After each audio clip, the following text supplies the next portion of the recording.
Wara li l-Prim Ministru Robert Abela farfar fuq il-Ministru tal-Kultura meta qal li l-kontroversi tas-sena tal-kelb il-baħar stajna għaddejna mingħajrha, issa Jose Herrera qed jgħid li dak li qal ftit tal-jimilu kien biss kumment spontanju. Ma taħsibx li umiljajtna xi ftit jew meta tlab tifel irjali ta' 7 snin irrot lura sinna ta' xark.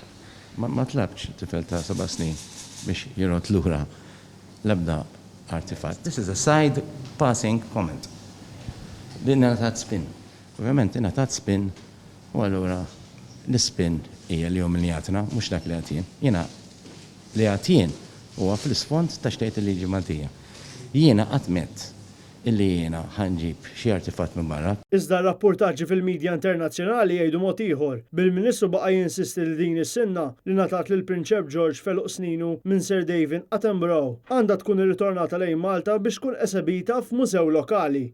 Fil-waqt li ammetta li dan kien kumment spontanju, Herrera ċerta li żgur ma kien se jġib din is-sinna partikolari u rħila jsemmi artifatti oħra li ħaddulna qatt ta' ħkiem oħrajn. U ġustifika t-talba li kien se jagħmel mal-fatt li bħala Ministru irid iwieġeb skont xi tgħid il-liġi. Ironikament, 3 tim ilu Jose Herrera kien irrappurtat jgħid li wara kollox pajjiżna mhux se jkompli bil-kampanja tiegħu li jġib lura din il-fossila antika.